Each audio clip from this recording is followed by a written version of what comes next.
Women need to be using these tools because the type of language we put into them, the things that we care about, we are teaching these tools that they are also important. And every time we do, that's training the next model. So when ChatGPT 5 is released, it's been trained on every single use of ChatGPT 3.5. If that's overrepresented by what men say, we're moving into models that are less and less about us. And for me, that's a really big problem. If you are skeptical or if you're waiting on the sidelines and you're a woman or from any minority group, I think you almost have a moral obligation to be involved because this is a huge thing. This is a seismic shift. It's the fourth industrial revolution. It's changing what we do at work. It's changing the way we behave, how we will interact with each other, what we will do with our time. We absolutely need representation to make that work for humanity.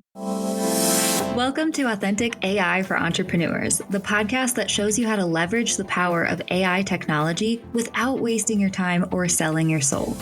Let's embrace making AI work for you. Hey, my human friends, and welcome to the Authentic AI podcast. I'm your host, Kinsey, and oh my goodness, I am just so excited to share today's guest with you because we are talking about something that is really getting me fired up, honestly. And that is the importance of women using AI tools and gender bias within these tools and what we can do to make sure that there is more of an equal representation when it comes to the people using these tools and the way these tools are trained. Oh my goodness, we are chatting with Dr. Nici. She has been helping more women understand how they can use these tools in the best ways, setting up systems and automations for their business. And she is super passionate when it comes to this stuff. And let me just tell you, the stuff we can do to tackle the gender bias in these tools is not that difficult. So don't feel intimidated at all. I know you're going to love this conversation with Dr. Nici. And if you do, make sure that you share this episode with another business buddy who could also use to listen to it and or share it to your Instagram stories. Make sure that you tag me. I'm at Authentic AI for Entrepreneurs because then I will be able to see it, reshare it, and spread the love right back to you. All right, let's go ahead and dive right in. Hi, Dr. Nici. Thank you so much for coming on Authentic AI for Entrepreneurs. I'm so excited to bring you on the show. Thank you so much for having me. Yes, and I did already introduce you just a little bit in the intro, but I'd love to hear from you. Who are you? What do you do? Who do you serve? Awesome. Thank you so much, Kinsey. Yes, so I am Dr. Nici Sweaney. I am a scientist by trade and training and worked as a data scientist and moved into the world of artificial intelligence. And yeah, I was talking about it to educators and then I was talking about it to private business. And one night I was putting my son to bed and I thought, the people that really need this are women, right? So I then really focused on teaching women how to use artificial intelligence and going into female-founded businesses and companies and showing them what AI can do for them and then actually building those solutions. So I predominantly serve women. Men sometimes come part and parcel as a bundle when I go into an organization, but I predominantly serve women. And what I do is I build AI solutions that save time and make you more money. But I also do a lot of PD seminars, workshops, speaking events around what is artificial intelligence? What can we use it for? What does it potentially mean for women? And how do we tackle that with a kind of eyes wide open attitude? I love this. And yeah, we do need more women voices, I think, in this AI space and entrepreneur space. But yeah, I have definitely noticed I call them the AI bros out there that are a little bit too pro marketing / AI. Yeah. Bringing that into the AI space somewhat. Yeah, definitely. That was a lot of the driving forces. Sounds similar when I was very much getting into this world and surrounding myself with other people that were talking about it. There was just no one that was a woman and no one that wasn't yelling at me about the 20 tools that I must have if I don't want to be a failure. And I was just like, I don't know, this is not resonating with me. And if it's not resonating with me, there must be a whole bunch of other people that it also doesn't hit home for. Yeah, I totally feel the same. I was chatting with a few people who were like, I don't need a list of 100 tools. Yeah. I'm going to spend so much more time trying to figure out, like, I need solutions that work for me. So I can't wait to dive into that. But I do like to kick off these conversations by just asking how you started dipping your toes into AI, using the tools. What did that look like for you? Yeah, well, I think, I've got a background consulting as a data scientist. So I guess the world of coding and algorithms and patterns and data was not always something that interested me, but as part of my PhD, I had to learn coding to do my own statistics, which at that time brought me to tears endless times. It was very stressful. But at some point in that journey, it all clicked and it started to make sense. And it became something that I really fell in love with. So I spent 10 years being a data scientist. So I guess when generative AI and generative AI's been around for a while, but when this really user-friendly version, which was ChatGPT-3, was launched in November 2022, we're talking about now, which sounds like a really long time ago. When that was launched, I was immediately intrigued. I think it was sometime in November that I opened it up. I had a bit of a play with it. And I remember my partner had gone to bed because he was sick of waiting for me to stop having fun with this new tool that I had found. And I ran into the bedroom and I jumped on him, I shook him by the shoulders and I was like, this is going to change everything. What is the point of humanity? And what are we going to do now? And imagine how this is going to pivot what we spend our time doing and how, because I'm an educator as well, so how we educate, what we teach our kids about, what they're going to do in their workplace. And yeah, I just said to him, this is what I'm going to do. I'm going to teach people how to use this. And then I didn't for 6 months because I saw one other person posting about it. And being a typical woman, I was like, oh no, then it's all taken. There's no space left for me. No one wants to hear from me. So yeah, I sat around for 6 months. I presented at a few conferences, didn't do much with it. And then one day somebody asked me if I could do professional development on how to use artificial intelligence. And I said yes. So that was my first event. A couple of months after that, I came up with the name AI Her Way as a way of making AI accessible for women and something that is for women and eventually built by women.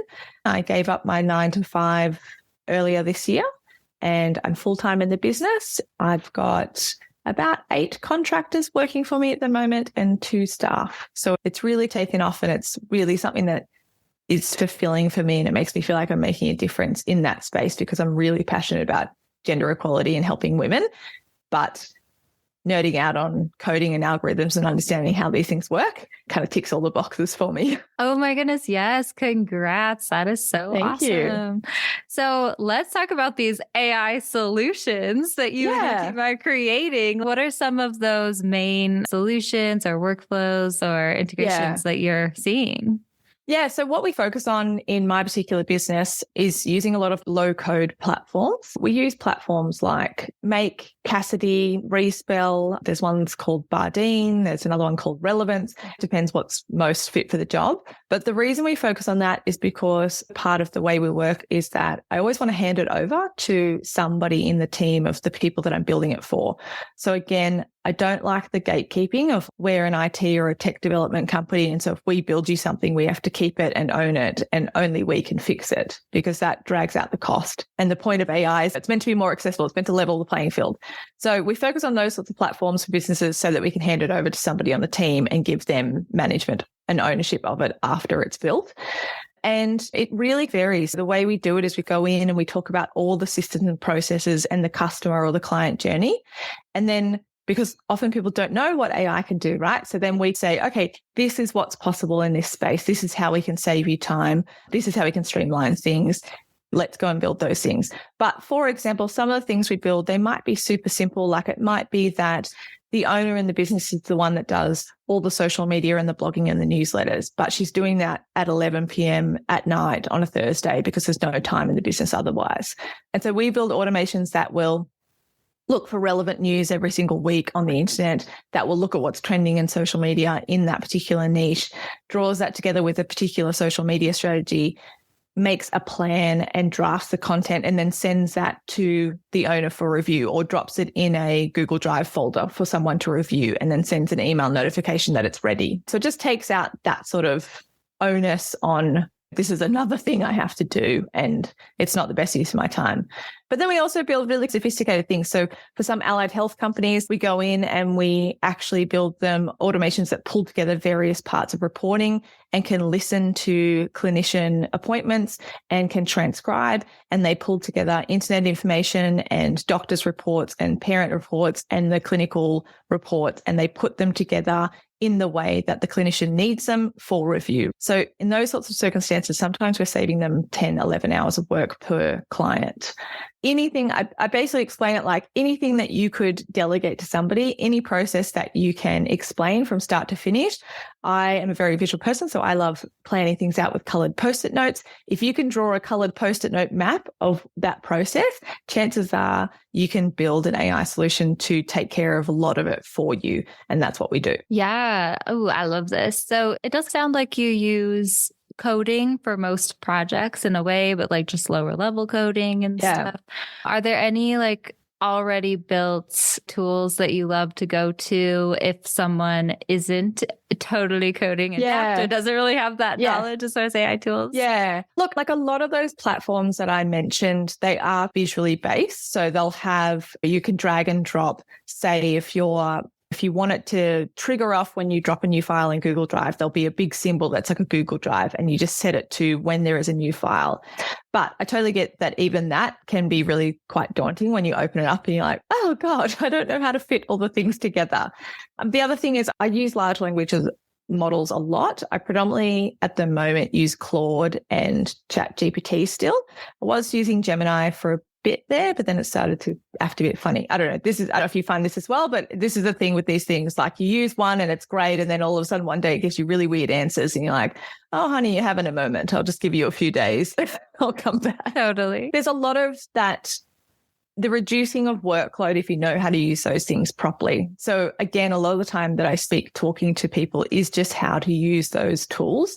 And with something like, I know that we're talking just before this started, with something like ChatGPT 4.0 coming out, or 4-0, I think it is, it gives us greater access to these tools for free and what they can possibly do.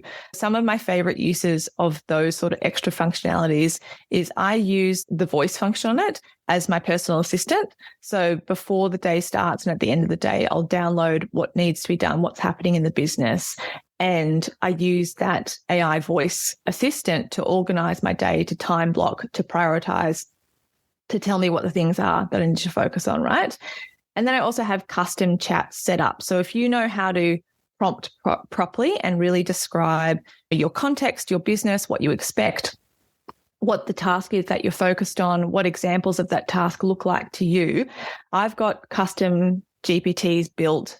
And that can be super easy in a platform like ChatGPT, where one is for content writing, one is for sales and marketing, one is for my customer care and my emails, one is for my finances, and one is for business strategy. So people can use stuff like that. And I often say, if you know how to use that, you've probably got about 90% of the market captured, because a lot of AI tools are actually using ChatGPT, right? Most of them use ChatGPT. Some of them use other models. They're just using ChatGPT with a pretty wrapper on it. I'm a bit of a stickler encouraging people just to know how to use the original thing and then find out what else you might want to pay for on top of that. Let's take a quick break. If you're a podcast host or someone wanting to be interviewed on podcasts as a guest, visit podmatch.com. Podmatch automatically connects ideal podcast guests and hosts together for interviews. We always say it works just like a dating app, but instead of connecting you for dates, it connects you for podcast interviews. Podmatch has connected over 85,000 guests and hosts together for interviews that listeners love, all while saving you countless hours of administrative work through built-in automations. If you're ready to level up your podcast interviews on either side of the mic, start today by visiting podmatch.com. Yeah, I totally agree with you. And I love how you said that too, because it can be so easy. There's so many AI tools out there, man. I think we just ticked over 13,000 generative AI tools on the market, right? Gosh. And I know increases by 1,000 every month. It's so overwhelming. And all of them, like a lot of them essentially do the same thing. And it's like, which one do I choose? And like exactly what we said, a lot of them are powered by the large language models such as ChatGPT or other similar things. And if you know how to use these tools, then you can take those skills to whatever you end up using. I tend to go to ChatGPT myself, unless it's like I've been using Notion lately for a lot of my content planning system and then my prompt libraries and stuff like that. I do like the fact that now Notion has this auto generate feature within a table and stuff. So you can add your content ideas and then have it auto generate captions or auto generate your hooks or visual suggestions. But still the prompt within that auto generation, you need to understand how to ask it in the right way and stuff. Yeah, exactly. And that's the thing, like when you know and you use large language models, often you get a really good idea about how to craft those messages and what works and what doesn't, and what small tweaks you can make to get a different output. And I think when you're using these things that have a wrapper on them, you're really handing over all the power and assuming that whoever's built that thing has done that work for you. And sometimes they have, but sometimes they have not. And I do pay for other AI platforms. So I use one specifically for social media as well. It's a new one. It's called Follower. I really bought it because I had a lifetime plan instead of a monthly thing. You can put in your newsletter or a URL and it can generate content from that. So I felt like in that space was worthwhile. That extra $30, I was like, yep, cool. I don't have to flick between the programs. And we'll see more and more of that. Like you said, within Notion, Google just announced their new developments yesterday as well.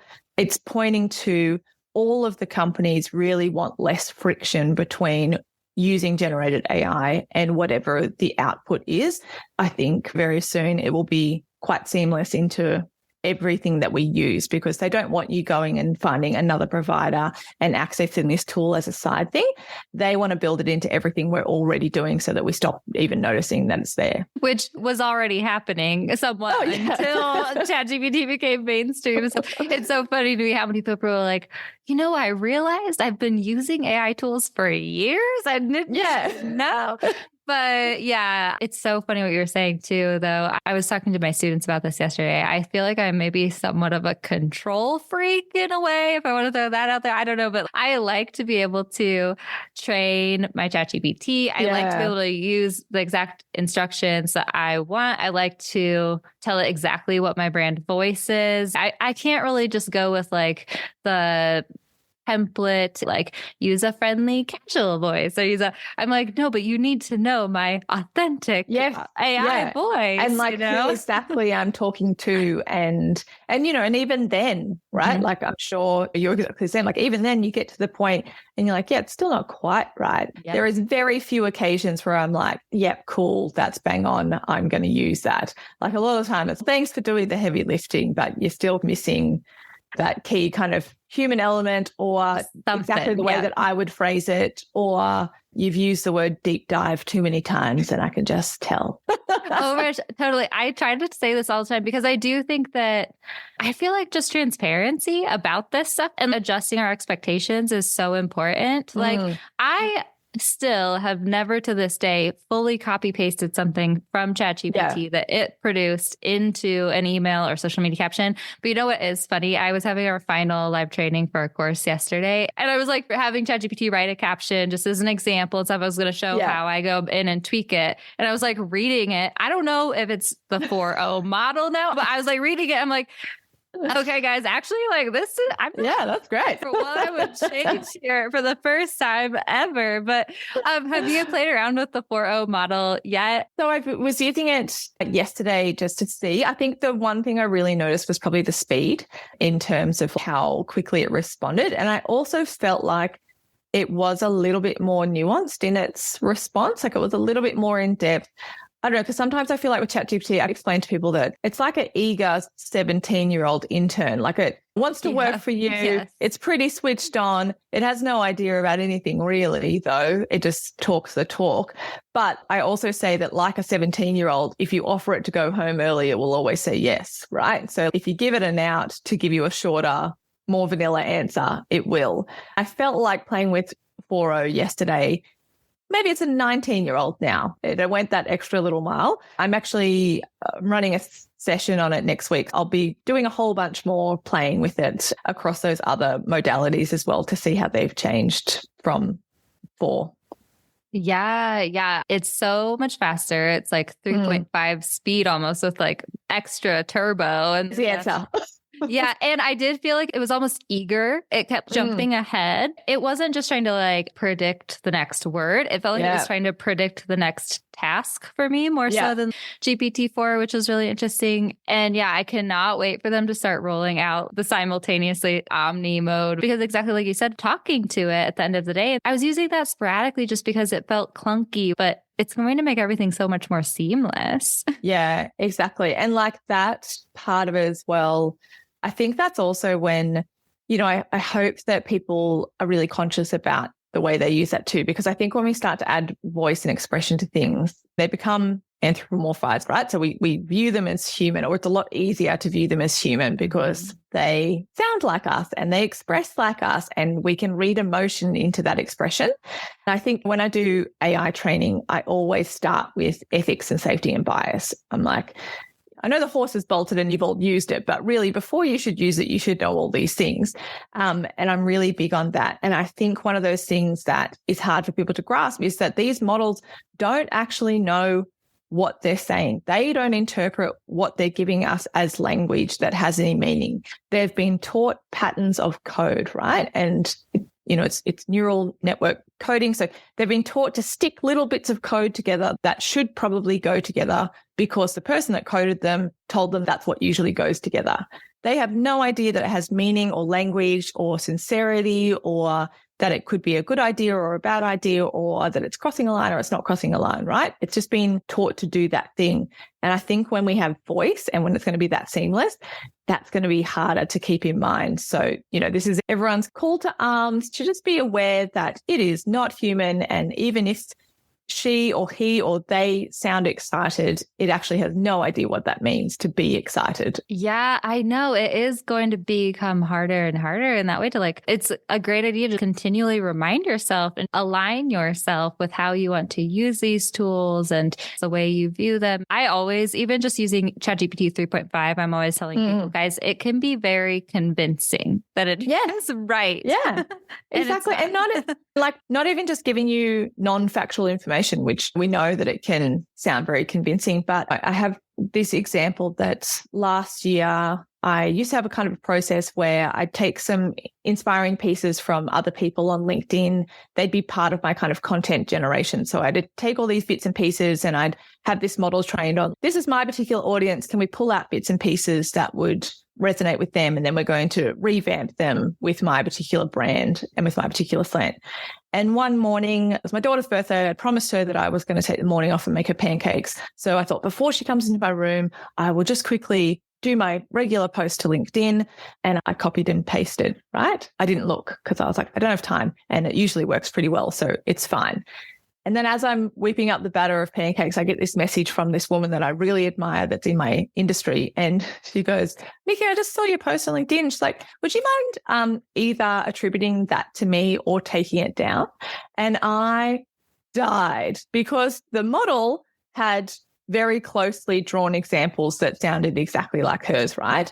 And I was so remorseful, and she was actually based in America too, and we jumped on a video call, and I was like, oh my God, like this happened. And like, it's a really good lesson because I just did the thing I'd say not to do. But when I reflected, at no point did ChatGPT say, here's your draft, just to let you know it's pretty close to that person's, right? Or you might want to read it before you post it. It just went, here's a draft and it aligns very well with your audience and you're welcome, and it's a brilliant piece and it will really highlight how we could be using AI for X, Y, Z. Even stuff like that, it's never going to say, are you sure you want to do that? It's just going to be like, yes, I'm ready. Yeah. Oh my gosh, totally. And I usually teach prompting in a way where it's bring your own kind of, I call it human first or brand first. So it's like bring your own ideas and opinions to ChatGPT, tell it this is what I think. And then also on the other end, run whatever it gives you through that filter of what you brought to it. It'd be like, is this aligned with what I think and stuff? Because exactly, not only is it not always factual, but it's not always right for your brand. And it's up to you to make sure that you're like bringing your opinions here. And I always like to be like, okay, when it gives me content ideas, think, how does my brand feel about this? What is my brand's take on this? And just go back and forth, but really just remembering to use your own critical thinking skills. But I totally get that. And I love that you share, it's so easy to get swept up in the, and because it works well, it works well, it's quick, it's fast. And it was a really good, I often tell that story because I'm like, it's a good example of when something works as well as ChatGPT or any of these large language models, it's really easy to say yes because it's a good product. And it is a good product, but we just need to remember that it doesn't have any filters apart from some fairly liberal moral ethical guidelines. It doesn't actually have a sense of what moral and ethics are. And it certainly doesn't have a sense about how you feel about those things. And often as women, this is why I love teaching women about AI, because by and large, often we are the population that are more skeptical because we're the ones that are thinking about what does this mean for our children and our children's children? And is it going to be good for the world? And is it going to properly represent me?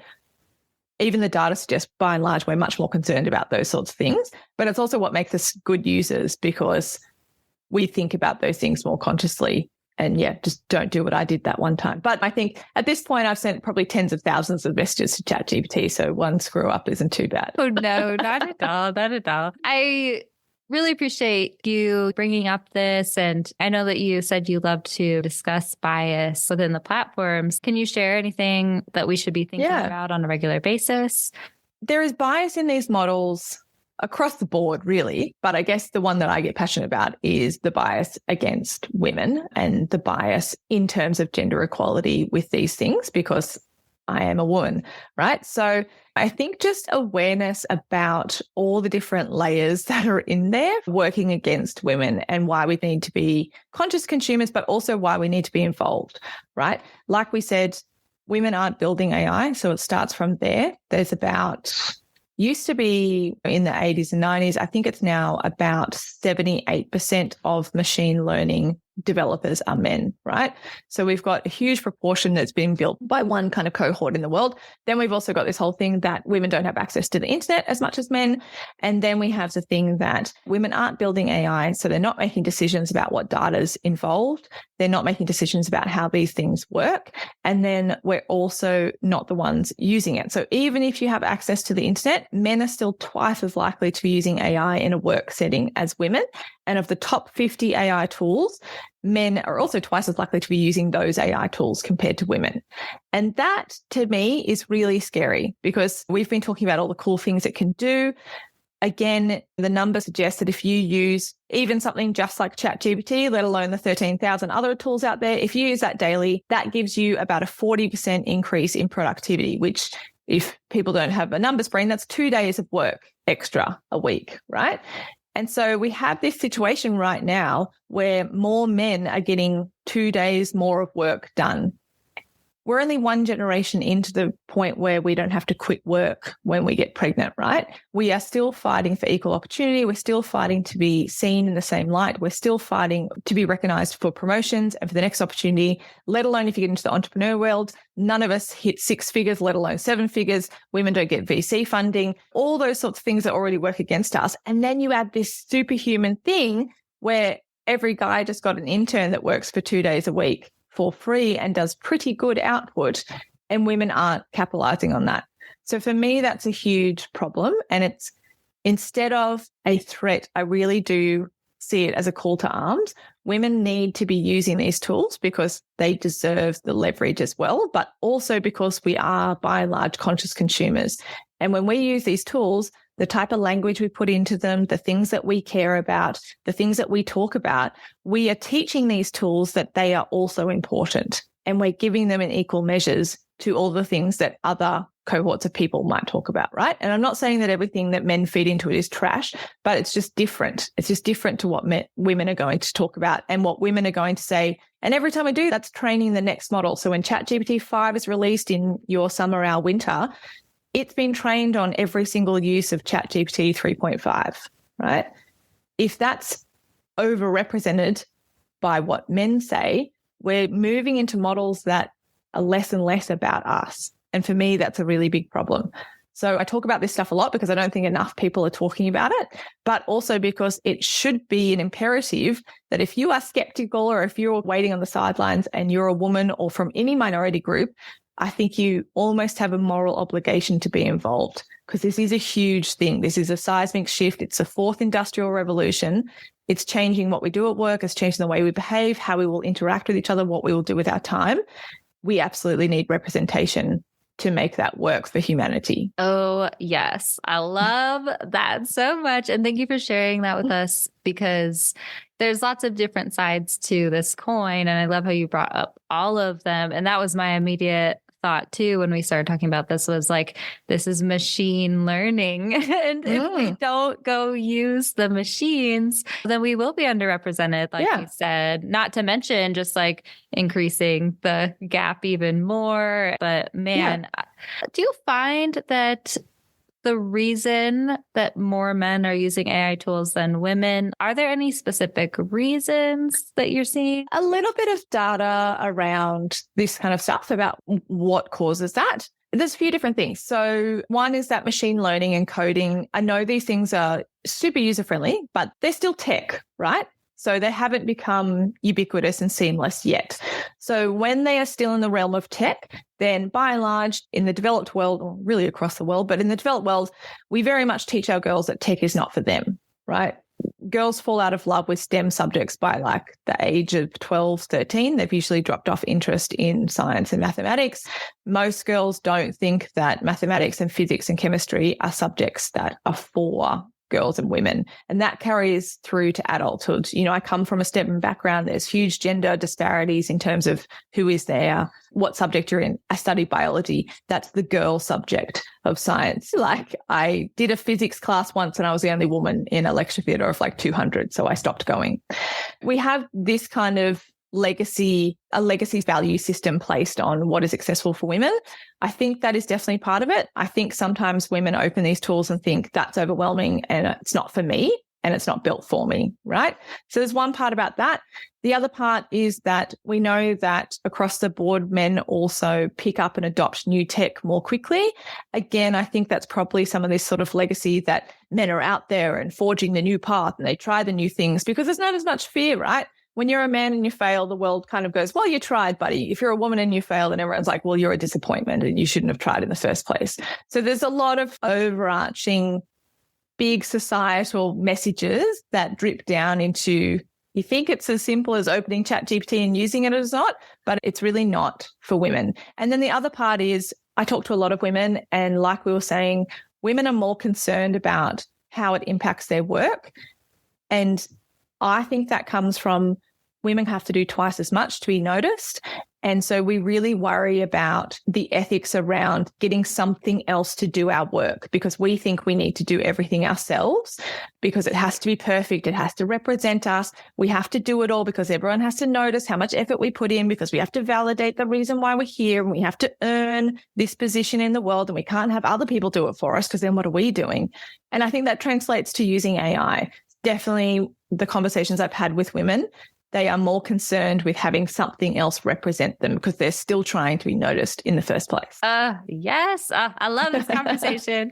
And for sure, that was actually popping up for me when you were chatting as well, is the last point you made. Authentic AI is the name of this podcast. And I think that I attract quite a few women to my brand, I mean, because I'm a woman talking about this stuff for sure. But then also we really do seem to care about authenticity. That's something I hear from a lot of my students is I don't want to make my brand sound robotic or I don't want to turn into a bro brand. Oh, AI is just for bro marketer people or something like that. And also it took me by surprise the first time I heard someone say, I feel guilty if I let AI do something for me or feel like I'm cutting corners or like it. And I was like, oh, this is a thing for sure. Yeah. It's like it's such an interesting concept. And I think maybe being aware of that is going to be helpful, and like hearing and seeing other people, women, and also exactly what you said. It's almost our duty to use these technologies in order to be represented and shape the future that we want to shape. That's a call to action if I ever heard one. Yeah, exactly. And this is, I've had that conversation so many times where I get asked the question that if someone is, skeptical about using it, or if someone is hesitant to use it, what do you say to them? And yes, there is a spiel about what does safety look like in this premise? What is IP? Who owns the data that you're putting in? There's all that kind of technical stuff. But yeah, the other part of it is, I'd say if you're skeptical, you're the right person to use it, because you're going to make sure that it ends up doing good things, or at least you've done your bit to make sure it does good things. If it's just all the people that are super pro AI and all the AI bros, like, God help us about what that's going to turn into. And then by the time women do get engaged, again, we're going to have this huge gap that we've got to make up, because if we only get engaged when it's ChatGPT 6, right, then yeah, if you ask it for your captions, it is going to be hardcore AI bro language, because that's what it's been taught to do every single time. So it's gone, okay, when someone asks me for this, this is what I give them. And then we're going to have this whole thing where it's not useful for us, so we can't use it. So then we're not the ones benefiting. And then we're going to be back where we were 50 years ago. And yeah, like that's not a place where we want forward. We want to level the playing field, which it also offers, but only if we're conscious consumers and we make that decision. Yes. I would love to hear about your thoughts on the future of AI and how it will affect our kids and stuff like that. Yeah. You have kids, my God. and oh man. I was like, first of all, who knows? Yeah, right. It's moved so rapidly. So this is the thing, sometimes people liken it to the age of the internet, but the age of the internet, it took 10 years before everyone got to a point where we accepted that we would use it and we're using it. It's taken us 18 months to get to that point with artificial intelligence, and the rate at which it progresses is almost unfathomable for most people to actually grasp. So I guess the utopian version is that we have these tools that do a lot of repetitive work for us, and we have all bought back ourselves time. So my hope is that we leverage these things so that we are doing less of the stuff that makes us sit at a desk and less of the stuff that pulls us away from our family. Humans get to do more creative things with their time. They get to problem solve. We're doing more critical thinking. We're solving some of humanity's biggest challenges because we have the capacity to do that, because these things are doing all the background work and are iterating and letting us know how that idea worked out while we think up the next great idea and the next solution to solve. So my utopian thing is that our children will work for 2 hours a day and have quality time with their friends and family, and be spending all of their time thinking up great ideas and leading into the next kind of Renaissance era of our time. I'm not sure that's actually how it's going to play out, right? Because I know that from a business point of view, they're going to say, okay, well, you're still working 8 hours a day, but you're just going to do more, right? Which, is a little bit sad. But I guess the future of AI is that I do see it as a collaborative tool. I think it's a little bit different when we talk about when we get to general intelligence, where it can do things autonomously and enact that next thing in the list without you telling it whether or not it should. I think that's potentially, we have to be really careful about when we get to that point, right? Because we know humans don't invent things because they're good for us. We invent things because we can. And then it's out in the world, right? So I think we have to be really conscious about that. But if we're just talking about AI as it is now, the hope is that we really do solve some of humanity's biggest challenges, because we can try ideas really quickly and work out how those ideas play out really quickly and validate them and try again. And I think that's a beautiful thing for humanity and for our brains as well, because we get to do more of the stuff that actually lights you on fire and that actually feeds your soul, and less of the stuff that just happens because somebody needs to do it. Yes. Yeah, I know. A lot of people, when I'm talking about AI tools and stuff, they're like, get AI to do the grunt work, the stuff that you don't like to do, so that you can do the stuff that you love. And I agree with that to some extent. And at the same time, I think that I also just love using AI tools to speed up processes that I'm working on, right? And so I think that's what you were just saying too, where it's you can have this idea and flesh out this idea and then test this idea and create this idea and like go back. Yeah. Everything In like can happen so much more quickly. Yeah. And it's like bringing your own, it's just allowing it to expand and amplify your own creative genius in a way. I love that. Yeah. That's where the kind of passion started. I think when I first started using it, I was using it in my job. And I just remember like there was 3 or 4 things that had been on the ideas list for the last 5 years. And I did them all in 3 months. And then I got a promotion. And then I was like, oh, yeah, more people did this. But I was just like, yeah, it was like that thing that I was like, wouldn't it be great to try this in class?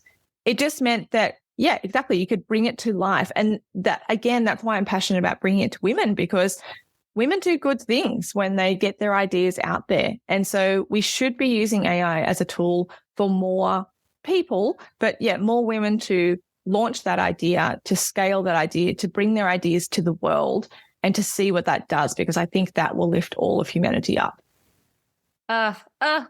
Oh my goodness. Thank you so much for coming on the show and chatting with us, Dr. Pleasure. Nici. Can you please share with everyone how they can connect with you and find out more about it? 'Cause I know they'll want to. Sure thing. So yeah, people can find me. I mostly hang out on Instagram and LinkedIn. Instagram is AI_herway. And on LinkedIn, you can find me at AI Herway or Dr. Nici Sweaney, or at www.aiherway.com.au. Yeah, I'd love to connect with people. There's lots of bits of insight. And actually, if people are interested, I run a few kind of free workshops on what do we do with AI, but also how do we start to dip our toes into automations if that's what people are interested in. So get in touch. Thank you so much. And we'll link it in the show notes. And I appreciate you coming to chat with us. Thank you so much. It's wonderful what you're doing as well. So thanks for being another woman in the space. How great was that conversation with Dr. Nici, you guys? I really, truly loved talking with her. I love chatting with other women in this space. And I hope you feel as fired up and as empowered as I do when it comes to using these tools as a woman in the entrepreneurial space, not only to keep pushing for gender equality, but also to overcome any gender bias that might be happening when it comes to how these tools are being trained, right? This is really, really important, and we can all do our small part just by using these tools and also spreading the word, right? So if you did enjoy this episode, don't forget to share it with a business buddy who could also use to listen to it. And also, why not leave us 5 stars or a friendly review on whatever podcast platform you're listening to us on, because that really does help us to continue growing our Authentic AI community and just spread the Authentic AI message. All right, I hope you have a great rest of your week, and I'll catch you next time I catch you. Thank you so much for tuning in to Authentic AI for Entrepreneurs, my friend. If you enjoyed this episode, don't forget to subscribe on Apple Podcasts, Spotify, or wherever you listen to your shows.